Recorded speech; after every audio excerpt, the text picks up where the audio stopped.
Then we have her just kind of roll away from me real quick. Sorry, Pam. Put this back underneath like that. And there we go. Now I've got her up off the table a little bit. So I'm having to account for a lot of the things that I feel, right?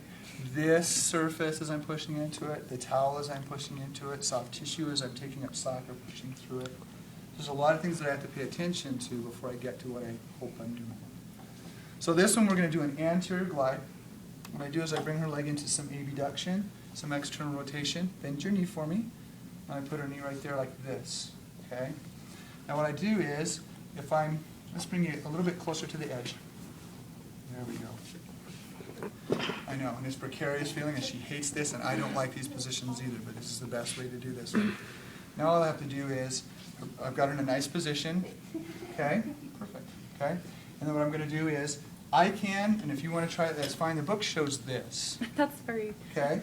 Yeah, it's not real comfortable. Okay? But I'm going to do this, but I like to do this. Right? That's less threatening. Yeah. Okay?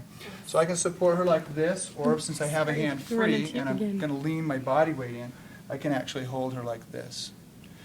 Some of you might not be able to do that because you're not tall enough. Right?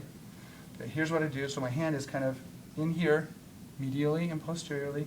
I'm right up here at the cleft, and then I just lean down like this. So I take everything up, and then do my oscillations like that. Okay. How comfortable is that? Okay. That's how you do an anterior glide. Okay. There are other ways. One of them is to bring them to the end of the table. Don't move. Put a strap around their leg like this and around you, so you support the limb, and to lean into them this way. Okay? What was that word you said earlier for the Miss America thing? Shut up. It's one of those. But this is another way to do this mobilization as well. Just to hold her like this. It shows this way in the book, the way that I just showed you. But this, if you're able to control the limb, and you're confident that your body weight leaning over through one arm into that hand is fine, then we can just do this. And then come down. Does that feel any different? Okay. Sort of they're equivalent in terms of the force that I can put through the joint, but they're just depends on how comfortable you are doing those.